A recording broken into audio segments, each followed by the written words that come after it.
கர்த்தருடைய பரிசுத்த நாமத்திற்கு மகிமை உண்டாவதாக. இன்றைக்கும் காலை வேளையில் கர்த்தருடைய சமூகம் எனக்கு கிடைத்ததுக்காக நான் கர்த்தரை ஸ்தோத்தரித்து இந்த காணொளியை 19வது நாளாக தேவனுடைய பலிபீடத்தில் நின்று நான் உங்களோடு கூட இதை தியானிக்க விரும்புகிறேன். ஆசீர்வாதமாக இருப்பீங்கன்னு நினைக்கிறேன். நேற்றைய செய்தி ஆபிரகாம் எப்படி ஆசீர்வதிக்கப்படும்படியாய் தேவனிடத்திலிருந்து வாக்குத்தத்தம் பெற்றுக்கொண்டான் என்பதை உங்களுக்கு சொன்னேன்.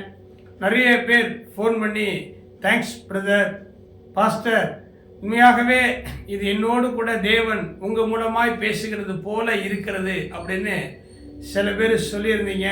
ரொம்ப மகிழ்ச்சி. கர்த்தர் உங்களுடைய பாரம், உங்களுடைய இருதயத்தை பார்த்தார். என்னுடைய வாயில் சிந்தையில் இந்த வார்த்தைகளை போட்டார். நான் எதையுமே பிளான் பண்ணி பண்ணுறதில்லை. ஏற்கனவே சொல்லியிருக்கல, எப்பொழுது விடியும் ஒரு காணொளியை பதிவு பண்ணி என்னுடைய அன்பான தேவனுடைய ஊழியர்கள், விசுவாசிகள் பார்க்கிறவங்களுக்கு அனுப்பலாம். இதுதான் என்னுடைய எண்ணம். அன்னன்னைக்கு உண்டான ஆகாரத்தை ஆண்டவர் தருகிறது போல அன்றன்றைக்கு உள்ள இந்த வேத வசனத்தை எனக்கு நினைவுபடுத்துகிறார். பிரியமானவர்களே, நீங்கள் இன்றைக்கும் இந்த காணொளி மூலமாய் கர்த்தருடைய வார்த்தைகளை கேளுங்க. கர்த்தர் உங்களை ஆசீர்வதிப்பாராக. நாம் ஆராதிக்கிற ஆண்டவராகிய இயேசு கிறிஸ்து, பிதாவாகிய தேவன், குமாரனாகிய இயேசு கிறிஸ்து, தேற்றரவாளனாகிய பரிசுத்த ஆவியானவர் பரிசுத்தம் உள்ளவர் இல்லையா? அவர் சொன்னார், நான் பரிசுத்தர், பரிசுத்தர், பரிசுத்தர், சேனைகளின் கர்த்தர், பரிசுத்தர், பரிசுத்தர், பரிசுத்தர். சரி, அதே ஆண்டவர் தான் சொன்னார், நான் பரிசுத்தமாக இருக்கிறது போல நீங்களும் பரிசுத்தமாக இருங்க அப்படின்னு ஆண்டவர் விரும்பினார், எதிர்பார்த்தார், நம்ம கிட்ட அதை சொன்னார். எதில் நம்ம பரிசுத்தமாக இருக்கணும்? பிரதர், காலையில் எழுந்து பல்லு விளக்கிட்டு என் உடலெல்லாம் கழுவிட்டு நான் சுத்தமாக இருக்கிறேன், நான் நல்ல ட்ரெஸ் போட்டிருக்கிறேன், நல்ல பெர்ஃப்யூம், ஃபாரின் சென்டெல்லாம் போட்டிருக்கிறேன், கெட்ட வார்த்தை பேசுறது இல்லை, நான் ரொம்ப பரிசுத்தமாக தான் இருக்கிறேன் அப்படின்னு ஒருவேளை நீங்கள் சொல்லலாம். உண்மைதான், நீங்கள் பரிசுத்தமாக தான் இருக்கிறீங்க. யார் உங்களுக்கு குறை சொல்ல முடியும்? தேவனே விரும்பி உங்கள் இருதயத்திலையும் உங்கள் சரீரத்திலையும் வாசம் பண்ணுகிற அளவுக்கு நீங்கள் பரிசுத்தமாக தான் இருக்கிறீங்க, பரிசுத்தமாக தான் இருப்பீங்க, பரிசுத்தமாக தான் இருக்கணும். ஆனால் அதே நேரத்தில் உடலாலும் மட்டும் ஒரு மனுஷன் பரிசுத்தமாக இருக்கிறதுனால தேவன் விரும்புறது கிடையாது. உடலாலும் உள்ளத்தாலும் ஆவியினாலும், அதாவது ஆவி, ஆத்துமா, சரீரம், இவைகளினால நாம பரிசுத்தமா இருக்கணும், தீட்டுப்படுத்திடக்கூடாது. இல்லை, தானியேல் ராஜா தருகிற போஜன பதார்த்தம் தன்னை தீட்டுப்படுத்திடும் அப்படின்னு பயந்து போயிட்டு தேவன் மேல இருக்கிற அந்த பக்தியினால எங்களுக்கு இதெல்லாம் வேண்டாம், திராட்சை ரசம் வேண்டாம், ராஜா குடிக்கிற அந்த திராட்சை ரசம், அவரு புழங்குகிற அந்த பாத்திரத்தில் நான் பானம் பண்ண மாட்டேன் அப்படின்னு சொல்லி அவர் ஒதுக்கி வச்சிட்டார். மரக்கறி காய்களை மட்டும்தான் சாப்பிட்டாரு, அசைவ உணவெல்லாம் சாப்பிடல. அந்த மாதிரியான ஒரு வைராக்கியம் நம்மளை தீட்டுப்படுத்தக்கூடாது இல்லையா? பாருங்க, இன்னைக்கு நம்ம தீட்டுப்படுத்துவதற்காக நாமே சில நேரத்தில் வாலண்டரா ஒப்பு கொடுக்குறோம். நமக்கு தெரியாமலே நம்ம சில காரியங்கள், சம்பவங்கள் தீட்டுப்படுத்துது. இந்த தீட்டுப்படுத்துறதை குறித்து ஆண்டவர் கொஞ்சம் வருத்தத்தோடு பதிவு பண்ணியிருக்கிறத இன்றைக்கு நான் வேதத்திலேருந்து எடுத்து சொல்ல போறேன். ஆகாய் என்கிற ஒரு தீர்க்கதரிசியை கொண்டு கர்த்தருடைய வார்த்தை இப்படியா விளம்புது. ஆகாய் தீர்க்கதரிசி புத்தகம் 2வது அதிகாரத்தில் 10வது வசனம். தரியுவின் 2ஆம் வருஷம் 9ஆம் மாதம் 24ஆம் தேதியில கரெக்டா அக்யூரட்டா நச்சுன்னு ஆண்டவருடைய வார்த்தை சொல்லுது பாருங்க.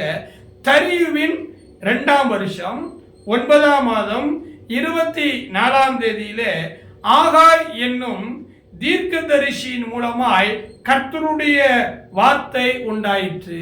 என்ன வார்த்தை உண்டாகுது? இதெல்லாம் ஒரு பெரிய விஷயமே இல்லைன்னு நீங்க நினைக்கிறீங்க.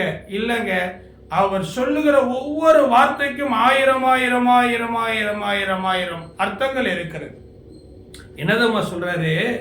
ஒருவன் தன் வஸ்திரத்தின், நம்ம போட்டிருக்க பாருங்க வஸ்திரம், ஒருவன் தன் வஸ்திரத்தின் தொங்கலில் பரிசுத்தமான மாமிசத்தை கொண்டு போகையில் தன் வஸ்திரத்தின் தொங்கல் அப்பத்தையாகிலும் சாதத்தையாகிலும் திராட்சை ரசத்தையாகிலும் எண்ணெயாகிலும் மற்ற எந்த போஜன பதார்த்தத்தையும் தொட்டால் அது பரிசுத்தமாகுமோ என்று நீ ஆசாரியனிடத்தில் வேத நியாயத்தை பற்றி கேள் என்று சேனைகளின் கர்த்தர் சொல்லுகிறார்.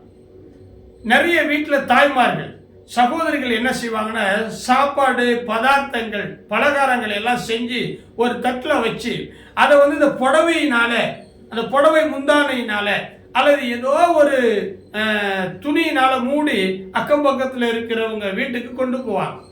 காற்று, அந்த தூசி ஏதாச்சும் அந்த சாப்பிட்ற பொருளில் பட்டுவிடக்கூடாதுன்னு. அதே போல தான் ஆண்டவர் இதை குறித்து சொல்றார். நீ கொண்டு போற பதார்த்த, அது எண்ணெயோ அது போஜன பதார்த்தமோ அது திராட்சை ரசமோ, அதை நீ கொண்டு போகும்போது அந்த வஸ்திரத்தின் தொங்கல் அது மேல பட்டுச்சுன்னா அது பரிசுத்தமாகுமா, அது தீட்டாகுமா அப்படின்னு ஆசாரியர்களிடத்துல வேத நியாயத்தை பற்றி கேள். வேதத்துக்குன்னு ஒரு நியாயம் இருக்குது, உங்களுக்கும் எனக்குன்னு ஒரு நியாயம் இருக்குதுன்னு பேசுறீங்க. இது சரியா, இது நியாயமா, இது அடுக்குமா அப்படின்னு சொல்லுங்க. வேத நியாயம் தான் நமக்கு முக்கியம். ஆண்டவரே சொல்றார், நான் நியாயம் தீர்த்தால் அவங்க சொன்னாங்க இவங்க சொன்னாங்கன்னெல்லாம் நான் கேட்டுட்டு அப்படிலாம் நியாயம் தீர்க்க மாட்டேன். நான் நியாயம் தீர்த்தால் சத்தியத்தின்படி நியாயம் தீர்ப்பேன். கண்ணால் காண்பதும் பொய், காதால் கேட்பதும் பொய், தீர விசாரிப்பதே மெய் என்று ஒரு பழமொழி இருக்குது. நம்ம ஆண்டவர் அப்படிதாங்க. யாரோ ஒருத்தர் சொன்னாங்க அப்படின்னு கேட்டுக்கிட்டு உங்களை குற்றப்படுத்த மாட்டார். ஆண்டவரே விசாரிப்பார். அவர் விசாரணையின் தேவன்.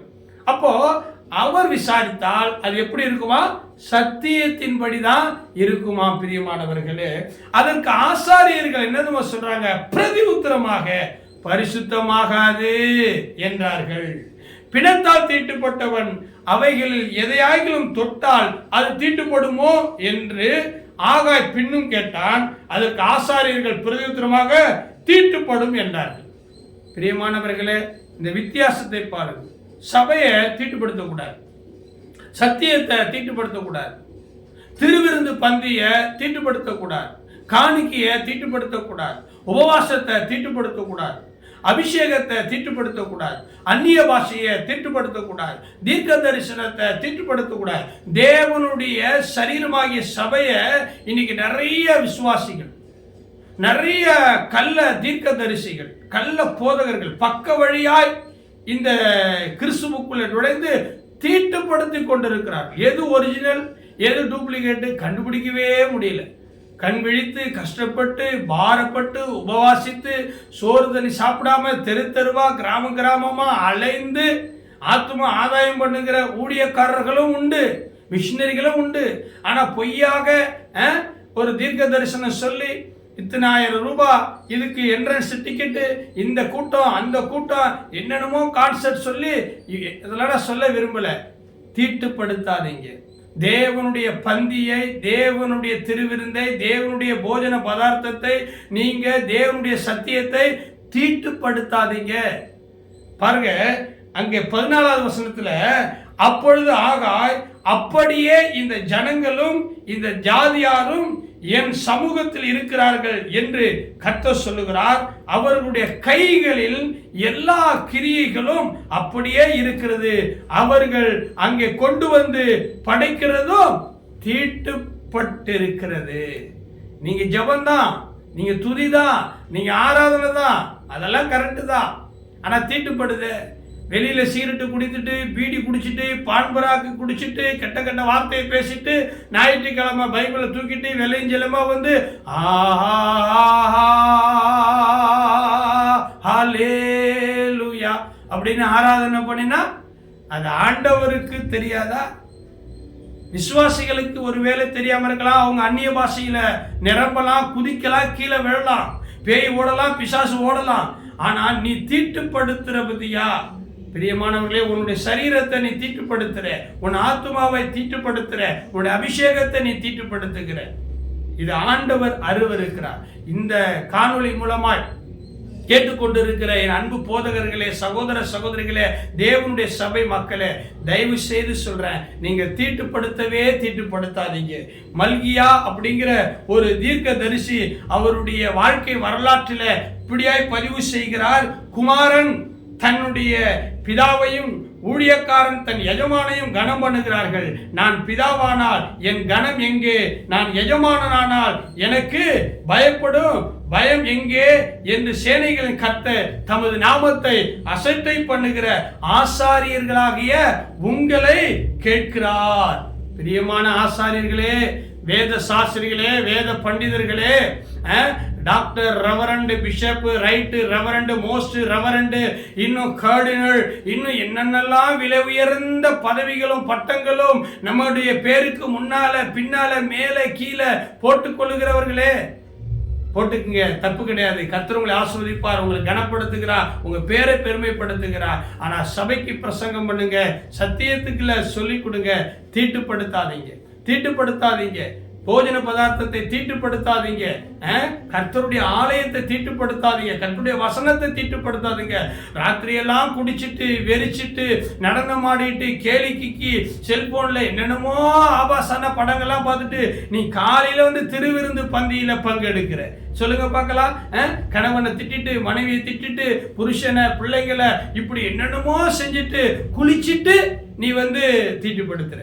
அப்படி தீட்டுப்படுத்தினா அது ஆண்டவருக்கு ஏற்புடையவே இருக்காது. அதே போலதான் இன்னைக்கு நிறைய பேர் இருக்கிறாங்கன்னு இந்த ஆகாய் தீர்க்கதரிசி மூலமாய் கர்த்தர் இந்த நாளில உங்களுக்கு வெளிப்படுத்துகிறார். பயப்படுங்க, தீட்டுப்படுத்தாதீங்க. ஒன்னே ஒரு மாத்திரம் சொல்லட்டா, நீங்க சாப்பிடுற சாப்பாட்டுல ஒரு அசுத்தமானது ஒண்ணு இருந்து அது தீட்டா இருந்துச்சுன்னா நீங்க சாப்பிடுவீங்களா? சொல்லுங்க. ஒரு சோற்றுல ஒரு முடி இருந்தா சாப்பிடுவீங்களா? வாமிட் எடுத்துட மாட்டீங்க. எவ்வளவு பிரச்சனை பண்றீங்க, எவ்வளவு சண்டை பண்றீங்க. ஆனா வானத்தையும் பூமியையும் படைத்த உன்னதமான தேவனுடைய சரீரமாகிய சபையில அலங்கோலமா அருவருப்பா தேவனுடைய நாமத்தை தூஷிக்கிற அளவுக்கு நீங்க வந்து தீட்டுப்படுத்துறீங்களே. எங்களுக்கு போதகர்களாக, எங்களுக்கு பலிபீடத்துல நிக்கிறதான எங்களுக்கு எவ்வளவு வேதனை இருக்கிறது பாருங்க. எங்களுடைய இருதயம் எப்படி உடைக்கப்படுகிறது. ஒரு ஊழியக்காரனாகிய எங்களுக்கே இப்படி உடைக்கப்படுமானால் உங்களை ஆசீர்வதிக்கிற, உங்களை போஷிக்கிற, உங்களை சதா காலமும் பாதுகாக்கிற தேவன் எவ்வளவு கண்ணீர் விடுவார். பிரியமானவர்களே, இந்த வேத பகுதியை ஆராய்ச்சி செய்யுங்கள். நீங்க பதார்த்தத்தை கொண்டு வர்றீங்க, ஆனா அந்த வஸ்திரத்தை மூடிதான் கொண்டு வர்றீங்கன்னு நினைக்கிறீங்க. அந்த வஸ்திரத்துல இருக்கிற அழுக்கு. ஒரு பெண் பலவீனமா இருந்தால், உதிரப்போக்கு, இயேசு கிறிஸ்துடைய வஸ்திரத்தை தொட்டு சுகமானார். அது ஆண்டவருடைய வஸ்திரம், அது தொட்டா சுகமாகும். நம்முடைய வஸ்திரம் கரைப்பட்டு இருக்குதுங்க. நம்முடைய வஸ்திரத்தை நிறைய பேர் கரைப்படுத்தி இருக்கிறாங்க. நல்லா கவனிங்க பிரியமானவர்களே. துதியின் ஆடைகளை நீங்கள் அணிந்து கொண்டு பரிசுத்த அலங்காரத்தோடு கர்த்தரை தொழுது கொள்ளுங்கள். கர்த்தர் உங்களை ஆசீர்வதிப்பார். God bless you. நாளைக்கு இன்னொரு காணொளி மூலமாய் சந்திக்கிறேன். அது வரைக்கும் உங்களிலிருந்து விடைபெறுகிறேன். கர்த்தர் உங்களை ஆசீர்வதிப்பார்.